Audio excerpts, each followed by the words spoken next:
ನಮಸ್ಕಾರ ವೀಕ್ಷಕರೇ, ನಾನಿಂದು ಮಜ್ಜಿಗೆ ಹುಳಿ ಅಥವಾ ಮೊಸರು ಖಾರ ಅಂತ ಕೂಡ ಕರೀತಾರೆ ಈ ಒಂದು ರೆಸಿಪಿನ ಮಾಡೋದನ್ನು ಹೇಳ್ಕೊಡ್ತಾ ಇದ್ದೀನಿ. ಇದು ಅನ್ನದ ಜೊತೆ ಮುದ್ದೆ ಜೊತೆ ತುಂಬಾ ಚೆನ್ನಾಗಿರುತ್ತೆ. ಇದನ್ನು ನೀವು ಒಂದ್ಸರಿ ಟ್ರೈ ಮಾಡಿ ನೋಡಿ, ಅದು ನಿಮಗೆ ಗೊತ್ತಾಗುತ್ತೆ. ಇದಕ್ಕೆ ಬೇಕಾಗಿರೋ ಸಾಮಗ್ರಿಗಳು: ಈರುಳ್ಳಿ, ಬೆಳ್ಳುಳ್ಳಿ, ಹಸಿಮೆಣಸಿನ್ಕಾಯಿ, ಕೊತ್ತಂಬರಿ ಸೊಪ್ಪು, ಕರಿಬೇವಿನ ಸೊಪ್ಪು, ತೆಂಗಿನಕಾಯಿ, ಶೇಂಗಾ ಬೀಜ, ಜೀರಿಗೆ, ಸಾಸಿವೆ, ಹುರಿಗಡಲೆ, ಬೆಲ್ಲ, ಅರಿಶಿನ ಪುಡಿ ಮತ್ತು ರುಚಿಗೆ ತಕ್ಕಷ್ಟು ಉಪ್ಪು, ನಂತರ ಮೊಸರು. ಮೇಯ್ನಾಗಿ ನಾವು ಇದಕ್ಕೆ ಸೋರೆಕಾಯನ್ನು ತೊಗೊಂಡಿದ್ದೀನಿ. ಈ ಸೋರೆಕಾಯಿನ ಈ ಥರ ಚಿಕ್ಕ ಚಿಕ್ಕದಾಗಿ ಕಟ್ ಮಾಡಿಕೊಂಡು ಕುಕ್ಕರಲ್ಲಿ ಒಂದು ವಿಸಲ್ ಆಗಲಿಕ್ಕೆ ಇಟ್ಬಿಡಿ. ನಂತರ ಒಂದು ಬಾಣಲೆನ ತೊಗೊಂಡು ಇದಕ್ಕೆ ಮಸಾಲೆಯನ್ನು ರುಬ್ಕೊಳ್ಳೋದಕ್ಕೆ ಫ್ರೈ ಮಾಡ್ಕೊಳ್ಳೋಣ. 2 ಚಮಚ ಎಣ್ಣೆ ಹಾಕ್ಬಿಟ್ಟು ಸಾಸಿವೆ ಹಾಕ್ಕೊಳ್ಳಿ. ನಂತರ ಉದ್ದಿನಬೇಳೆ ಮತ್ತು ಜೀರಿಗೆ, ಅಂದರೆ ಉದ್ದಿನಬೇಳೆ 1 ಚಮಚ ಸಾಕಾಗುತ್ತೆ, ಹೆಚ್ಚು ಹಾಕ್ಕೋಬೇಡಿ, ಅದು ಲೋಳೆ ಆಗಿಬಿಡುತ್ತೆ. 1 ಚಮಚ ಹಾಕ್ಕೊಳ್ಳಿ ಸಾಕು. ಜೀರಿಗೆ 1 ಚಮಚನ ಹಾಕ್ಕೊಂಡು ನಂತರ ಶೇಂಗಾ ಬೀಜನ ತೊಗೊಳ್ಳಿ. ಅಂದರೆ ನಾನು ಶೇಂಗಾ ಬೀಜನ ಹುರಿದು ಸಿಪ್ಪೆ ತೆಗೆದಿಟ್ಕೊಂಡಿರ್ತೀನಿ. ಇಲ್ಲಾಂದರೆ ನೀವು ಮಾಮೂಲಿ ಶೇಂಗಾ ಬೀಜನ ಹಾಕ್ಕೊಂಡು ಸ್ವಲ್ಪ ಫ್ರೈ ಮಾಡ್ಕೊಳ್ಳಿ. ನಂತರ ಕರಿಬೇವಿನ ಸೊಪ್ಪು, ಹಸಿಮೆಣಸಿನ್ಕಾಯಿ, ನಿಮ್ಮ ಖಾರಕ್ಕೆ ಎಷ್ಟು ಬೇಕೋ ಅಷ್ಟು ತೊಗೊಳ್ಳಿ. ನಂತರ ಬೆಳ್ಳುಳ್ಳಿನ ಹಾಕ್ಬಿಟ್ಟು ಸ್ವಲ್ಪ ಫ್ರೈ ಮಾಡ್ಕೊಳ್ಳಿ. ಈ ರೀತಿ ಫ್ರೈ ಆದ ನಂತರ ನಾವು ಈರುಳ್ಳಿನ ಸೇರಿಸ್ಕೋಬೇಕಾಗುತ್ತೆ. ಈರುಳ್ಳಿನ ಈ ರೀತಿ ದಪ್ಪ ದಪ್ಪ ಕಟ್ ಮಾಡಿಕೊಂಡೇ ಹಾಕ್ಕೊಳ್ಳಿ. ಈರುಳ್ಳಿನ ಹಾಕ್ಕೊಂಡ್ಬಿಟ್ಟು ನೀವು ಮತ್ತೆ ಫ್ರೈ ಮಾಡ್ಕೊಳ್ಳಿ. ಅಂದರೆ ಈರುಳ್ಳಿನ ಜಾಸ್ತಿ ಹಾಕ್ಕೊಂಡ್ರೆ ನಿಮ್ಗೆ ಜಾಸ್ತಿ ಗ್ರೇವಿ ಬೇಕಾಗುತ್ತೆ.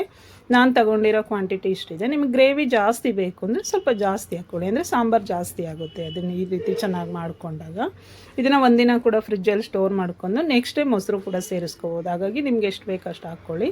ನಂತರ ಹುರಿಗಡಲೆ ಹಾಕ್ಕೊಂಡಿದ್ದೀನಿ, ಉಪ್ಪು ಹಾಕ್ಕೊಂಡಿದ್ದೀನಿ, ನಂತರ ತೆಂಗಿನಕಾಯಿನ ಹಾಕ್ಕೊಂಡಿದ್ದೀನಿ. ನಂತರ ನೋಡಿ ಬೆಲ್ಲ ಕೂಡ ಸೇರಿಸ್ಕೊಂಡಿದ್ದೀನಿ. ಅಂದರೆ ಮೊಸರು ಹುಳಿ ಬರಲ್ಲ ಬೆಲ್ಲ ಹಾಕ್ಕೊಳ್ಳೋದ್ರಿಂದ, ಟೇಸ್ಟ್ ಕೂಡ ತುಂಬ ಚೆನ್ನಾಗಿರುತ್ತೆ. ನಂತರ ಒಂದು ಅರ್ಧ ಚಮಚ ಅರಿಶಿನ ಪುಡಿ, ಹಾಗೆ ಕೊತ್ತಂಬರಿ ಸೊಪ್ಪನ್ನು ಸೇರಿಸ್ಕೊಂಡಿದ್ದೀನಿ. ಈಗ ನೀವು ಇದೆಲ್ಲ ಏನು ಹೆಚ್ಚು ಫ್ರೈ ಆಗೋದು ಬೇಡ. ಈ ಟೈಮಲ್ಲಿ ಗ್ಯಾಸ್ ಆಫ್ ಮಾಡಿಕೊಂಡು ಈ ರೀತಿ ಚೆನ್ನಾಗಿ ಮಿಕ್ಸ್ ಮಾಡ್ಕೊಳ್ಳಿ. ಮಿಕ್ಸ್ ಮಾಡಿಕೊಂಡು ಇದನ್ನು ಸ್ವಲ್ಪ ತಣ್ಣಗಾಗಕ್ಕೆ ಬಿಟ್ಬಿಡಬೇಕು. ತಣ್ಣಗಾದ ನಂತರ ನಾವು ಮಿಕ್ಸಿ ಜಾರ್ಗೆ ಸೇರಿಸ್ಕೋಬೇಕು. ಅಂದರೆ ನನಗೆ ಸ್ವಲ್ಪ ಟೈಮ್ ಇರಲಿಲ್ಲ, ಹಾಗಾಗಿ ಸ್ವಲ್ಪ ಬಿಸಿದ ಹಾಕ್ಕೊಂಡಿದ್ದೀನಿ. ನೀವು ಸ್ವಲ್ಪ ತಣ್ಣಗೆ ಮಾಡಿನೇ ಹಾಕ್ಕೊಳ್ಳಿ. ನಂತರ ಸ್ವಲ್ಪ ನೀರು ಹಾಕ್ಬಿಟ್ಟು ಈ ರೀತಿ ರುಬ್ಕೋಬೇಕು. ಅದು ಸ್ವಲ್ಪ ನುಣ್ಣಗೆ ರುಬ್ಕೊಳ್ಳಿ. ಈ ರೀತಿ ರುಬ್ಬಿಟ್ಕೊಂಡ್ಬಿಟ್ಟು ನೋಡಿ ಸೋರೆಕಾಯಿ ಕೂಡ ಬೆಂದಿದೆ. ನೋಡಿ ಇಷ್ಟು ಬೆಂದರೆ ಸಾಕು, ಅಂದರೆ 1 ವಿಸಲ್ ಆದರೆ ಸಾಕು, ಅದಷ್ಟರಲ್ಲೇ ಬೆಂದೋಗಿರುತ್ತೆ. ಈಗ ಒಂದು ಬಾಣಲೆನ ಇಟ್ಕೊಂಡಿದ್ದೀನಿ.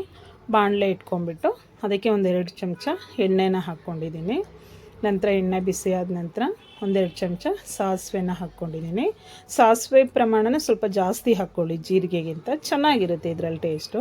ನಂತರ ಒಂದು ಅರ್ಧ ಚಮಚ ಜೀರಿಗೆನ ಹಾಕ್ಕೊಂಡು ಅದು ಚಟಪಟ ಅಂತ ಸಿಡಿದ ನಂತರ ನಾನು ಕರಿಬೇವಿನ ಸೊಪ್ಪು ಮತ್ತು ಈರುಳ್ಳಿನ ಹಾಕ್ಕೊಂಡಿದ್ದೀನಿ. ಈರುಳ್ಳಿನ ಮಾತ್ರ ನೀವು ದಪ್ಪ ದಪ್ಪನೇ ಕಟ್ ಮಾಡ್ಕೋಬೇಕು, ಅಂದರೆ ಸಾಂಬಾರಲ್ಲಿ ಬಾಯಿಗೆ ಸಿಗ್ತಾ ಇರಬೇಕು, ಆಗಲೇ ಅದ್ರ ಟೇಸ್ಟ್ ತುಂಬ ಚೆನ್ನಾಗಿರುತ್ತೆ. ಇಷ್ಟು ಫ್ರೈ ಆದರೆ ಸಾಕು, ತೀರಾ ಫ್ರೈ ಮಾಡ್ಕೋಬೇಡಿ. ನಂತರ ನಾವು ರುಬ್ಬಿಟ್ಕೊಂಡಿದ್ವಲ್ಲ ಆ ಮಸಾಲೆಯನ್ನು ಹಾಕ್ಕೊಂಡು ನೀವು ಚೆನ್ನಾಗಿ ಮಿಕ್ಸ್ ಮಾಡ್ಕೊಳ್ಳಿ. ಅಂದರೆ ಆ ಮಸಾಲೆ ಸ್ವಲ್ಪ ಬೇಯಬೇಕು, ಆಗಲೇ ಸಾಂಬಾರು ತುಂಬ ಟೇಸ್ಟ್ ಇರುತ್ತೆ.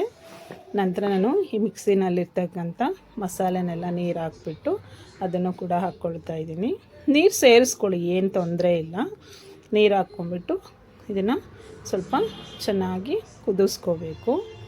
ಈಗ ಚೆನ್ನಾಗಿ ಮಿಕ್ಸ್ ಮಾಡ್ತಾ ಹೋಗಲಿ, ತಳ ಹಿಡಿತಕ್ಕಂಥ ಸಂಭವ ಇರುತ್ತೆ. ನೋಡಿ ಈ ರೀತಿ ಕುದಿ ಬಂದ ನಂತರ ನಾವು ಬೇಯಿಸ್ಕೊಂಡಿದ್ವಲ್ಲ ಸೋರೆಕಾಯಿ, ಅದನ್ನು ನಾವು ನೀರು ಜೊತೆನೇ ಸೇರಿಸ್ಕೊಳ್ಳೋಣ. ಅಂದರೆ ಸ್ವಲ್ಪ ನೀರು ಹಾಕಿ ಬೇಯಿಸ್ಕೊಂಡಿರ್ತೀವಲ್ವ, ಅದನ್ನು ನಾವು ಇದಕ್ಕೆ ಸೇರಿಸ್ಕೋಬೇಕು. ಅಂದರೆ ನಾವು ಮಸಾಲೆಗೆ ಉಪ್ಪನ್ನು ನೋಡಿ ಹಾಕ್ಕೋಬೇಕು, ಏಕೆಂದರೆ ಆಲ್ರೆಡಿ ನಾವು ಸೋರೆಕಾಯಿಗೆ ಹಾಕಿರ್ತೀವಲ್ವ, ಹಾಗಾಗಿ ನೋಡಿ ಕುದಿ ಬಂತು. ನಂತರ ನಾವು ತಗೊಂಡಿರೋ ಮೊಸರನ್ನ ಈ ರೀತಿ ಚೆನ್ನಾಗಿ ಕಡ್ಕೋಬೇಕು.